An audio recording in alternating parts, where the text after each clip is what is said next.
Isinalang na sa counseling at intervention ang dalagitang nag-post ng posibleng pamamaril o pananaksak sa kanyang high school sa Tolosa, Leyte. Naghigpit na sa paaralan na nasa kalapit bayan lang ng Tacloban kung saan may 3 napatay sa pamamaril. Nakatutok si Nico Sereno mula sa GMA Regional TV.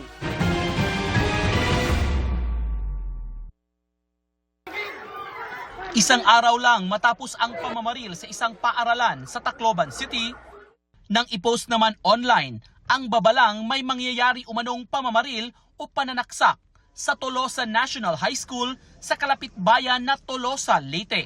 Kapansin-pansin ang pinaigting na seguridad sa paaralan nang puntahan ng GMA News Bisdak team. Pero wala ang principal na hihingan sana ng pahayag kaugnay ng post ng isa nitong 14 na taong gulang na estudyante. Monitoring pa kami sa bata at saka dun sa school nila.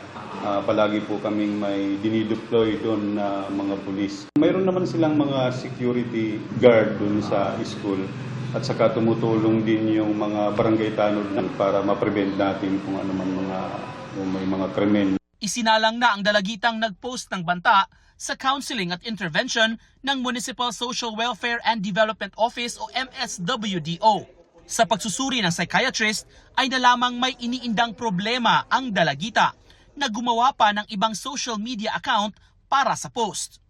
Nakarating ang post kay Senator Bam Aquino kaya ipinaalam kay Interior Secretary John Vic Remulla. Sa family medyo merong konting problema, tsaka yung bata nabubuli po siya. Grade 9 pa lang daw, nabubuli na sa school until now ng mga classmates niya. Nag-amin po siya na siya sorry din siya po sa parents niya.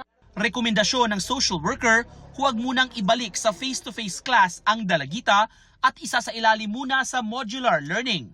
Kukontinue ko po yung pag-visit sa family, no, hindi lang sa kanya pati yung family kailangan ma-serve, no, tsaka mabigyan din ng karapat-dapat na serbisyo galing sa LGU, tsaka sa government natin, tsaka ongoing din yung counseling.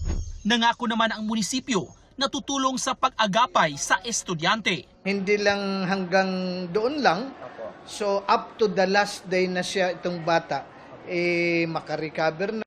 Maging alerto kami.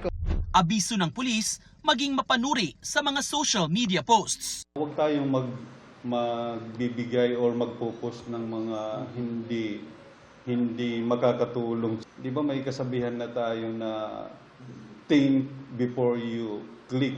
Mula sa GMA Regional TV, Nico Sereno, Nakatutok 24 Oras.